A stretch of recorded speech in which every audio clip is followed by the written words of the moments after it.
बिस्मिल्लाहिर्रहमानिर्रहीम। अस्सलाम वालेकुम जी स्टूडेंट्स, आज मैं आपके साथ शेयर करने जा रही हूँ लाहौर बोर्ड का 2009 का स्टैट्स का एमसीक्यूज़ पेपर। जी इसमें फर्स्ट पे आ जाएं, an index number computed for a single commodity is called. जी इंडेक्स नंबर जब सिंगल कमोडिटी के लिए हो तो उसको हम सिंपल इंडेक्स कहते हैं, यानी कि ए ऑप्शन इसमें आ जाएगी। और अगर इंडेक्स नंबर दो या दो से ज़्यादा वेरिएबल के लिए हो तो उसको हम कंपोजिट इंडेक्स कहते हैं। तो इसमें चूंकि एक सिंगल कमोडिटी के लिए है तो सिंपल इंडेक्स। सेकंड पे आ जाए, for certain frequency distribution summation x minus 20 is equal to 25 and summation x minus 18 is equal to 0, then mean is. तो मीन क्या होगा? मीन यकीनन 18 होगा, क्योंकि सेकंड जो आपको दी गई है summation x minus 18 is equal to के बाद अगर 0 हो तो वो उसमें हमारे पास मीन का आंसर होता है। यानी कि आपको पता है ये स्टेटमेंट है, अरिथमेटिक मीन की प्रॉपर्टी है। Summation x minus x bar is equal to 0 होता है। तो एक्स बार की जगह पे 18 है, इट मीन्स अरिथमेटिक मीन का आंसर 18 हुआ। जी थर्ड पे आ जाए, if a coin is tossed 4 times the number of total sample points will be. जी अब ये इसका मैंने आपको बताया है कि सैम्पल स्पेस हम कैसे सैम्पल पॉइंट्स कैसे फाइंड करते हैं, कितनी तादाद है। इसका फार्मूला होता है साइड्स पावर नंबर, यानी कि साइड्स। कॉइन में कितनी साइड्स होती हैं? 2 sides. 2 raise to power, coins की तादाद कितनी है? 4। 2 रेज टू पावर 4, यानी कि तादाद की पावर में आपने साइड्स की पावर में आपने तादाद लिखनी है। 2 रेज टू पावर 4 और 2 रेज टू पावर 4 का कैलकुलेट पे आप आंसर निकालें, 16 आएगा, यानी कि C option. The process of systematic arrangement of data into rows and columns. Rows and columns में डाटा को अरेंज करने को टैबुलेशन कहते हैं। पांचवें पे आ जाए, in hypergeometric experiment the successive trials are. जी अब बाइनोमियल जो है डिस्ट्रीब्यूशन, उसमें याद रखें इंडिपेंडेंट होती हैं ट्रायल्स। बाइनोमियल में इंडिपेंडेंट होती हैं, लेकिन यहाँ पे हाइपर ज्योमेट्रिक का जिक्र है। तो हाइपर ज्योमेट्रिक में सक्सेसिव ट्रायल्स जो हैं वो डिपेंडेंट होती हैं, ये बात आपने याद रखनी है। बी ऑप्शन हाइपर ज्योमेट्रिक में डिपेंडेंट होंगी। 6 पे आ जाएं, difference between largest and smallest value is called range. इसको रेंज कहते हैं, लार्जेस्ट और स्मॉलेस्ट वैल्यू के डिफरेंस को रेंज कहते हैं। 7 पे आ जाए, the sum of square of deviation from mean is least. यकीनन कि sum of deviation from mean जो है ना, अगर स्केयर का वर्ड यहाँ पे ना होता, sum of deviation from mean वो 0 होना था, लेकिन यहाँ पे है sum of square of deviation from mean, यानी कि summation x minus x bar whole square, square का वर्ड आ गया इसमें, तो वो लीस्ट होता है, वो 0 नहीं होता, मिनिमम होता है। 8वें पे आ जाए, a constant can assume values. Constant जो होता है ना उसकी वैल्यू फिक्स होती है, वो चेंज नहीं होती। वेरिएबल जो होता है उसकी वैल्यू चेंज होती है, लेकिन यहाँ पे कांस्टेंट का जिक्र है तो उसकी वैल्यू फिक्स्ड। जी उसके बाद आप आ जाएं 9 पे। 9 में है, in fixed base method the base period should be. Base period should be, आपको पता है फिक्स्ड बेस मेथड में बेस पीरियड फिक्स होना चाहिए, यानी कि डिवाइड जो इस पे आपने करना है वो फिक्स होना चाहिए। तो यहाँ पे कहीं पे भी फिक्स का वर्ड नहीं लिखा हुआ था, इसलिए नन ऑफ दीज कर दिया गया है। इन फिक्स बेस मेथड में base period should be fixed. 10 पे आ जाएं, random numbers are sequence of digits from the set. जी अब रैंडम नंबर्स कैसे जनरेट होते हैं? 0 to 9 तक जो सीक्वेंस है ना, बी ऑप्शन, 0 to 9 तक जो सीक्वेंस है उसकी रैंडम नंबर जनरेट होते हैं। 11 पे आ जाएं, if under root beta 1 is equals to 0 then distribution is. जी बीटा 1 अगर 0 हो, बीटा 1 का अंडर रूट 0 है तो यकीनन बीटा 1 भी 0 होगा। बीटा 1 0 है तो इट मीन्स डाटा हमारा सिमेट्रिकल है, ठीक है। बीटा 1 जो है वो शो करता है कि हमारा डाटा सिमेट्रिकल है या नहीं। इज इक्वल टू 0 है तो सिमेट्रिकल, नॉट इक्वल टू 0 है तो फिर वो स्क्यूड में चला जाता है, और उसमें फिर negatively skewed and positively skewed दोनों आ जाती हैं। जी 12 पे आ जाएं, if a distribution has 2 modes then it is called bimodal. इसको हम बाई मॉडल कहेंगे 2 मॉड हों तो। 13 पे आ जाएं, in a binomial distribution 1/5 + 4/5 whole raise to power 5 parameters are. अब इसमें पैरामीटर्स क्या हैं, याद रखें बाइनोमियल डिस्ट्रीब्यूशन के लिखने का क्या तरीका होता है, q plus p raise to power n, ठीक है। अभी जो आपके सामने 1/5 प्लस 1/4/5 रेज टू पावर 5 लिखा है, ये एक्चुअल में है q plus p over raise to power 5 है, n है। तो आपको पता ना पैरामीटर्स ब्रैकेट में कैसे लिखते हैं, एन पी। तो सबसे पहले नंबर पे ब्रैकेट में 5 होना चाहिए जो पावर में है 5, और दूसरे नंबर पे कॉमा के साथ p, यानी कि 4/5। q प्लस p है ना, यानी कि p की वैल्यू हमारे पास 4/5 है। तो सी ऑप्शन बेस्ट है कि 5, 4/5 एन पी की वैल्यूज आ गई। 14 पे आ जाए, the half of the difference between upper and lower quartile. जी, upper quartile and lower quartile Q3 minus Q1 divide by 2 जब किया जाएगा तो उसको हम क्वार्टाइल डेविएशन कहते हैं, Q3 minus Q1 divide by 2। The difference between the upper and lower class boundary of a class is known as. जी, class boundary में अपर और लोअर बाउंड्रीज को जब माइनस किया जाता है तो उसको हम एज कहते हैं यहाँ पे, या क्लास इंटरवल कहते हैं। यहाँ पे ऐसा कोई जिक्र नहीं था तो नन ऑफ दीज कर दिया गया है, डी ऑप्शन। 16 पे आ जाएं, a set of all possible outcomes of a random experiment card. जी, किसी भी रैंडम एक्सपेरिमेंट के तमाम पॉसिबल आउटकम्स को जब लिख दिया जाता है तो उसको हम सैम्पल स्पेस कहते हैं, सी ऑप्शन। 17 पे आ जाएं, an expected value of a random variable, यानी कि expected value of x is equals to, यकीनन मीन के बराबर होता है, इसको हम मीन कहते हैं एक्सपेक्टेड वैल्यू ऑफ एक्स को। Now students come to the year 2018। Lahore board का 2018 का MCQs आपके सामने है। फर्स्ट क्वेश्चन है, ब्रांड ऑफ अ सोप। किसी भी सोप साबुन का ब्रांड, ये कौन सा वेरिएबल है, ये क्वालिटेटिव वेरिएबल है कि क्वालिटी कैसी है, मिकदार इसको हम नहीं कह सकते, क्वालिटी। सेकंड पे आ जाए, a graph of cumulative frequency curve. Cumulative frequency curve के ग्राफ को ओगिव कहते हैं, डी ऑप्शन। थर्ड पे आ जाए, headings for different columns in a table are called column captions, C option. ये वैसे आप एक बार बुक से दोबारा चेक कर लें कि वाकई इसको सी ही कहते हैं, कॉलम कैप्शन ही कहते हैं कॉलम हेडिंग को। फोर्थ पे आ जाए, summation y minus y bar is equals to, इसको हम ज़ीरो कहते हैं। ये प्रॉपर्टी है अर्थमेटिक मीन की, summation y minus y bar is equals to zero. पाँचवें पे आ जाए, in qualitative data the most suitable average is. जी, क्वालिटी जो होती है ना, क्वालिटेटिव डाटा में मोस्ट सूटेबल एवरेज मॉड होती है, क्योंकि बाकी तीनों arithmetic mean, geometric mean, harmonic mean mathematical types हैं। तो क्वालिटी में नंबर नहीं होता, तादाद नहीं होती, तो मॉड इज़ द बेस्ट। 6 पे आ जाए, in asymmetrical distribution, A option, mean is equals to median is equals to mode, कि सिमेट्रिकल डिस्ट्रीब्यूशन में मीन, मीडियन, मॉड तीनों बराबर होते हैं। 7 पे आ जाए, standard deviation y plus A. जब स्टैंडर्ड डेविएशन अप्लाई होगी तो किसी भी कोई चीज़ प्लस या माइनस हो रही ना, कोई कांस्टेंट, उसको ज़ीरो कर देगी, यानी कि ए तो ज़ीरो हो गया, तो ये स्टैंडर्ड डेविएशन y पे चला जाएगा, यानी कि C option, standard deviation of y। Next 8 देखें, ये रिपीट हो रहा है, if under beta 1 is equals to zero, यानी कि बीटा 1 का अंडर ज़ीरो है तो यकीनन बीटा 1 भी ज़ीरो होगा, तो डिस्ट्रीब्यूशन सिमेट्रिकल होगी, बी ऑप्शन। 9 पे आ जाए, इफ़ बीटा 2 लेस देन 3, अगर तो बीटा 2 बराबर हो 3 के तो आपको पता है मेसोकर्टिक होता है, लेस देन 3 का मतलब होता है कि प्लेटिकर्टिक, सी ऑप्शन। 10 पे आ जाए, in index number base year should be normal year, D option, यानी कि बेस ईयर कौन सी होना चाहिए, नॉर्मल ईयर होना चाहिए, डी ऑप्शन। 11 पे आ जाए,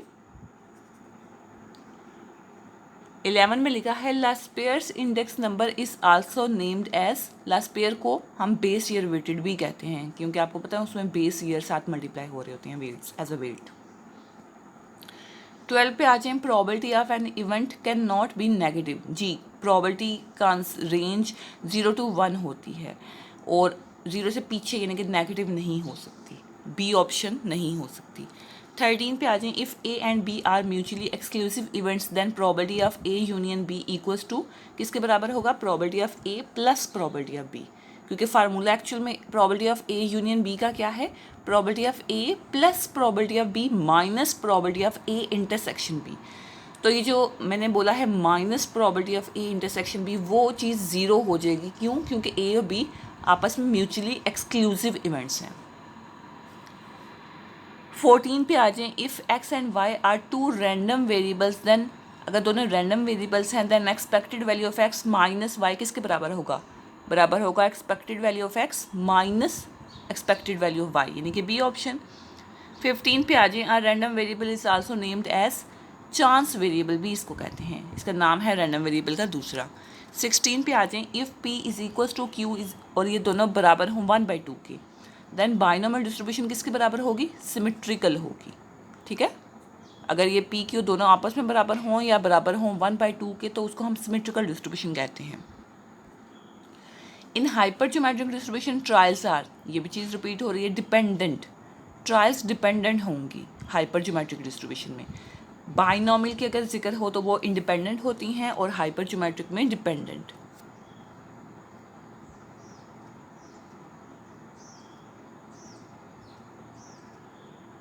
जी, अभी आपके सामने 2017 का पेपर मैं अब सॉल्व करने जा रही हूँ।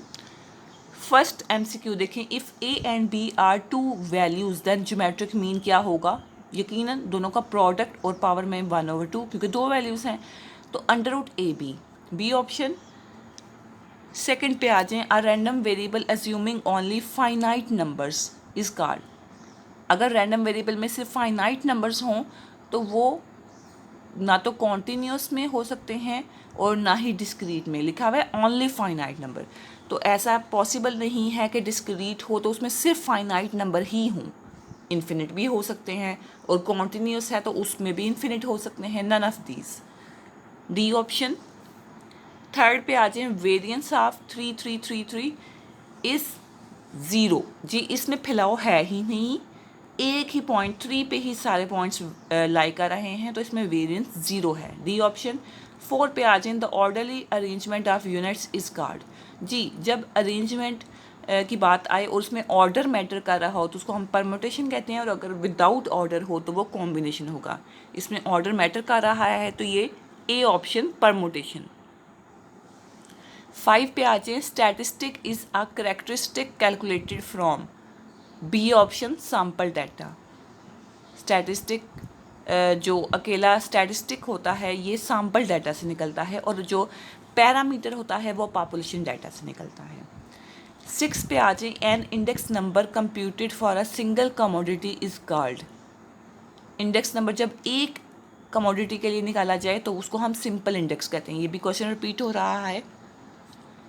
इन a hypergeometric distribution capital N दिया है, स्मॉल एन और के दिया है, देन मीन क्या होगा, मीन का फार्मूला क्या होता है, बाइनोमियल में मीन का फार्मूला एन पी होता है, हाइपर ज्योमेट्रिक में भी तकरीबन एन पी ही है, लेकिन एन इंटू पी की जगह पे के ओवर कैपिटल एन, तो इस N into K over capital N पे ये सारी वैल्यूज पुट करें, एन की जगह पे 2, के की जगह पे 3, 3 into 2 6, 6 divide by 6 1, D option.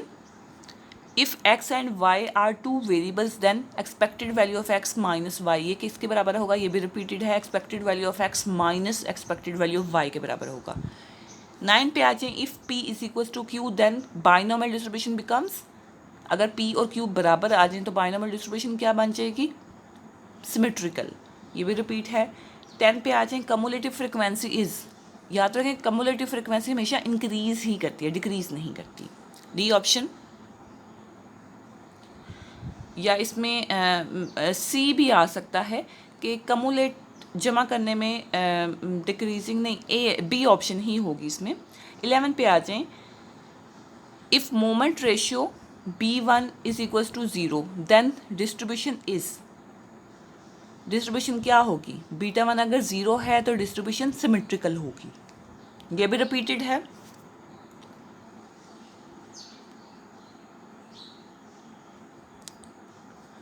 Students इसमें आप एक बार बुक से भी आप देख लें कि जो ये वाला क्वेश्चन है 10 वाला, ये कम्युलेटिव फ्रिक्वेंसी, ये सेकंड चैप्टर का क्वेश्चन है, प्रेजेंटेशन में आप जाके एक बार देख लें कि कम्युलेटिव फ्रिक्वेंसी इंक्रीजिंग है या डिक्रीजिंग, बोथ, दोनों तो नहीं है, सी ऑप्शन तो नहीं है, ये आप एक बार चेक कर लें। 12 पे आ जाएं, if y is equal to a x plus b है, देन वेरिएंस अप्लाई करें तो वो किसके बराबर होगा। याद रखें वेरिएंस जब अप्लाई होता है तो जो प्लस माइनस हो रहा कॉन्स्टेंट उसको ज़ीरो कर देगा, b तो ज़ीरो हो जाएगा, और जो मल्टीप्लाई हो रहा है a उसका स्केयर हो जाएगा, यानी कि a square into variance of x। D option. 13 पे आ जाए, price of base period is denoted by, base period की प्राइस को पी नॉट कहते हैं। 14 पे आ जाएं, इफ़ प्रोबेबिलिटी ऑफ ए 0.7 है, प्रोबेबिलिटी ऑफ बी 0.5 है, तो ए और बी इंडिपेंडेंट हों तो क्या होगा probability of A intersection B. ये फार्मूला है, अगर तो ए बी दोनों इंडिपेंडेंट हैं तो इन दोनों का जो इंटरसेक्शन है वो बराबर होगा probability of A into probability of B, यानी कि दोनों को आपस में मल्टीप्लाई कर देंगे। 0.7 multiplied by 0.5 that is equal to 0.35, D option. 15 पे आ जाएं, mean of first n natural number is, first n natural number का मीन पूछा जा रहा है तो इसका पहले टोटल बताते हैं। टोटल क्या होता है, n into n plus one divide by two, ठीक है, यानी कि डी ऑप्शन में जो लिखा है ना n into n plus one divide by two, ये इसका टोटल है, सम कह लें। सम को जब तादाद पे एन पे डिवाइड करेंगे तो ही मीन बनेगा ना, तो एन पे डिवाइड किया तो एन ऊपर वाले एन से कैंसिल हो गया, तो हमारे पास आंसर क्या आ गया, A option n plus one over two, यानी कि मीन का आंसर ये आ गया n plus one over two. 16 पे आ जाए, आज symmetrical distribution has mean, symmetrical distribution में मीन 4 है, देन इट्स मॉड क्या होगा, तो यकीनन मॉड भी 4 होगा क्योंकि सिमेट्रिकल डिस्ट्रीब्यूशन में मीन मीडियन मॉड तीनों बराबर होते हैं, यानी कि 4। Pie diagram consist of, pie diagram में याद रखें सर्कल्स होते हैं, A option. Now students come to the year 2016 paper. First question देखें, a quantity calculated from the sample, sample से जो कैलकुलेट की जाए उसको हम स्टैटिस्टिक कहते हैं, ये भी रिपीटेड है, ए ऑप्शन। सेकंड पे आ जाए the group data, group data यकीनन सेकेंडरी डाटा हुआ, यानी कि उसको किसी का स्टैट्स की टेक्निक से गुजारा गया है तो वो प्राइमरी डाटा नहीं हो सकता, सेकेंडरी डाटा है। थर्ड पे आ जाए, the graphic representation of the frequency distribution is, जी फ्रीक्वेंसी डिस्ट्रीब्यूशन की के ग्राफ को क्या कहते हैं, हिस्टोग्राम, डी ऑप्शन। और जो टाइम सीरीज का ग्राफ होता है उसको हिस्टोरीग्राम कहते हैं। इफ़ समीशन एक्स माइनस 25 के बराबर है, समीशन एक्स माइनस 15 0 के बराबर है, समीशन एक्स माइनस 10 के बराबर है, तो मीन क्या होगा, अर्थमेटिक मीन क्या होगा, 15, सी ऑप्शन। ये भी रिपीटेड क्वेश्चन है कि याद रखें summation x minus x bar is equal to 0 होता है तो उसके अकॉर्डिंग एक्स बार की जगह पे 15 लिखा हुआ है, जिसके आगे इक्वल के बाद 0 हो उधर से हमें मीन मिलेगा। ज्योमेट्रिक मीन ऑफ 248 इज, जी 248 का ज्योमेट्रिक मीन क्या हुआ, आप इन तीनों को मल्टीप्लाई करें और पावर में 1/3 कर लें, 4 आंसर आ जाएगा। 6 पे आ जाए, सेकेंड मोमेंट अबाउट मीन को हम वेरिएंस कहते हैं, जी सेकेंड मोमेंट अबाउट मीन यानी कि μ2 को हम वेरिएंस भी कहते हैं। 7 पे आ जाए, in a symmetrical distribution the coefficient of skewness will always be 0, जी सिमेट्रिकल डिस्ट्रीब्यूशन में स्क्यूनेस का जो कोफिशिएंट है ना वो यकीनन 0 होगा, बी ऑप्शन। 8 पे आ जाए, if beta 2 is equals to 3 then distribution is, अगर बीटा 2 3 के बराबर हो तो डिस्ट्रीब्यूशन यकीनन मेसोकर्टिक होगा। 9 पे आ जाए, index number for the base period is always taken as, याद रखें बेस पीरियड के लिए जो इंडेक्स नंबर का आंसर होगा ना वो 100 होता है, बेस पीरियड जिसको हमने चूज़ किया हुआ एज उसको उसके सामने जो इंडेक्स नंबर का आंसर होगा वो 100 होगा, बी सी ऑप्शन। 10 पे आ जाए, Laspeyres index number is, Laspeyres index number हमारे पास क्या फार्मूला है, summation p n over p naught और साथ मल्टीप्लाई क्यू नॉट, यानी कि सी ऑप्शन। 11 पे आ जाए, the probability of an event can not be, जी किसी भी इवेंट की प्रोबेबिलिटी 0 से लेस नहीं हो सकती, 0 और 1 के दरमियान तो होती है लेकिन वो लेस देन 0 नहीं हो सकती, डी ऑप्शन। 12 पे आ जाएं, the probability of selecting a red card out of 52 playing cards is, जी टोटल आपको पता है ना 52 कार्ड्स होते हैं जिनमें से आधे रेड कलर के होते हैं आधे ब्लैक, 26 रेड कलर के और 26 ब्लैक कलर के। तो रेड कलर की प्रोबेबिलिटी क्या होगी, 26 डिवाइड बाई 52, यानी कि डी ऑप्शन। 13 पे आ जाए, in a discrete probability distribution the sum of all the probabilities is always equals to 1। जी, डिस्क्रीट प्रोबेबिलिटी डिस्ट्रीब्यूशन में प्रोबेबिलिटी का जो कॉलम होगा उसका अगर हम सम करें तो वो 1 के बराबर होना चाहिए, डी ऑप्शन। 14 पे आ जाएं, summation expected value of x plus 2y किसके बराबर होगा, यकीनन expected value of x plus 2 into expected value of y, A option. 15 question फिर से रिपीट हो रहा है, P is equals to Q is equals to 1/2। अगर P क्यूब आपस में बराबर हों और बराबर 1/2 हों देन डिस्ट्रीब्यूशन सिमेट्रिकल होगी। Parameters of a hypergeometric distribution के 3 पैरामीटर्स होते हैं, स्मॉल एन, कैपिटल एन और के। Hyper geometric distribution is discrete distribution होती है, हाइपर ज्योमेट्रिक डिस्ट्रीब्यूशन को हम डिस्क्रीट डिस्ट्रीब्यूशन भी कहते हैं। जी, 2015 के पेपर पे आ जाए,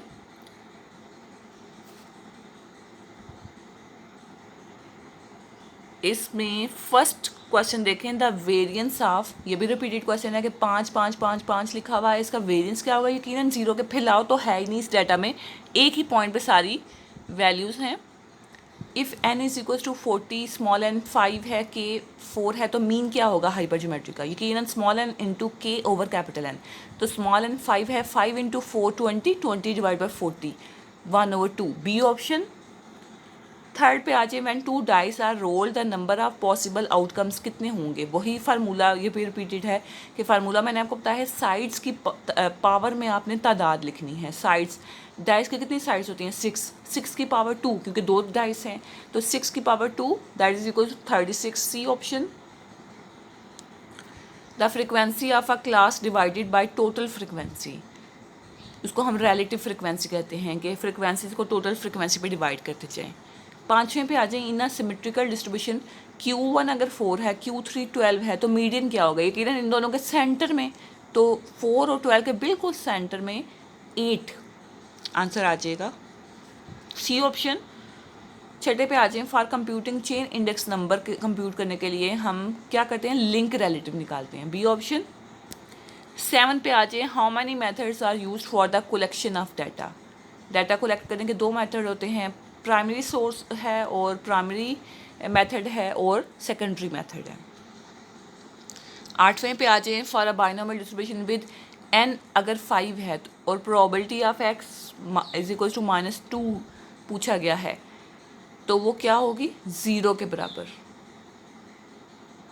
0 के बराबर होगी, क्योंकि वो पॉसिबल ही नहीं है, क्योंकि x याद रखें माइनस में नहीं होता, यहाँ पे x -2 लिखा हुआ है, तो इट इज़ इसकी प्रोबेबिलिटी 0 ही होगी। 9 पे आ जाए, if p is equal to 1/2, ये भी रिपीटेड क्वेश्चन है, देन बाइनोमियल डिस्ट्रीब्यूशन यकीनन सिमेट्रिकल होगा, p बराबर हो q के या p बराबर हो 1/2 की, एक ही बात है, सिमेट्रिकल। 10 पे आ जाए, mean is affected by change of, जी अर्थमेटिक मीन जो है ना वो दोनों से अफेक्टेड होता है, ओरिजिन और स्केल दोनों से, यानी कि उसके आंसर में दोनों मैटर करते हैं, अगर कुछ प्लस माइनस हो रहा, मल्टीप्लाई डिवाइड हो रहा, वो भी उसके आंसर में अफेक्ट करेगा। नेक्स्ट आ जाए आप 11 पे, for are random variable x summation p of x is equals to, जी समीशन p ऑफ x 1 के बराबर होगी, प्रोबेबिलिटी ऑफ x के कॉलम का सम। 12 पे आ जाए, sum of absolute deviation of the values is least, जी sum of absolute deviation of values from least कब होंगे, जब वो मीडियन से उनका कह लेंगे निकाला जाएगा मीन डेविएशन, ये मीन डेविएशन का पूछा जा रहा है, एब्सोलूट का मतलब है कि स्ट्रेट लाइंस लगाई जाएंगी, तो ये मीन डेविएशन का पूछा जा रहा है। मीन डेविएशन याद रखें, मीडियन से अगर हम निकालें तो वो लीस्ट होता है, बी ऑप्शन। 13 पे आ जाएं, if A and B are mutually exclusive events then P किसके, probability of A intersection B किसके बराबर होगी, अगर म्यूचुअली एक्सक्लूसिव इवेंट्स हैं तो इट मीन्स ए बी में कुछ भी कॉमन पोर्शन नहीं है, तो कॉमन पोर्शन अगर मौजूद ही नहीं है तो उनकी प्रोबेबिलिटी यकीनन 0 होगी, ए ऑप्शन। 14 पे आ जाएं, smoking habits of residents of a city are, किसी भी शहर के रेजिडेंट्स की अगर स्मोकिंग हैबिट्स को हम मेजर कर रहे हैं तो वो क्वालिटेटिव डाटा होगा।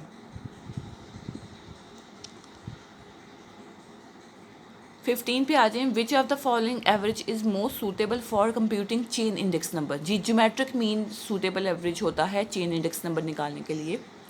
16 पे आ जाएं, if x and y are independent variable then expected value of x y is किसके बराबर होगा, expected value of x into expected value of y, A option. 17 पे आ जाएं, अगर Q3 20 दिया गया है, Q1 10 है, तो कोफिशिएंट ऑफ क्वार्टाइल डेविएशन क्या होगा, Q3 minus Q1 divide by 2। तो ये हमारे पास कितना आ गया,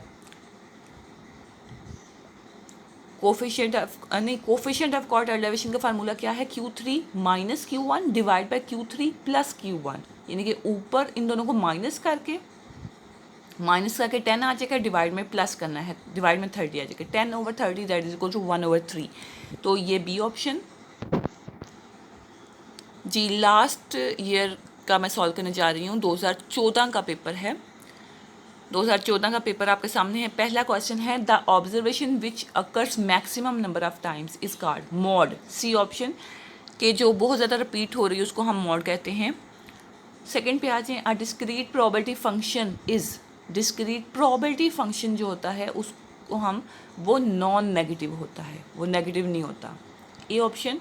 3 पे आ जाए, कोफिशिएंट ऑफ क्वार्टाइल डेविएशन, जो अभी हमने पिछले पेपर में इसका आंसर निकाला था, कोफिशिएंट ऑफ क्वार्टाइल डेविएशन किसके बराबर होता है, Q3 minus Q1 divide by Q3 plus Q1। 4 पे आ जाए, two events A and B are mutually exclusive events if A intersection B बराबर हो फाई के। जी, कुछ भी अगर कॉमन नहीं है ए बी, म्यूचुअली एक्सक्लूसिव का मतलब है कुछ भी कॉमन नहीं है, तो फिर उसमें ए इंटरसेक्शन बी बराबर हो गए फाई के।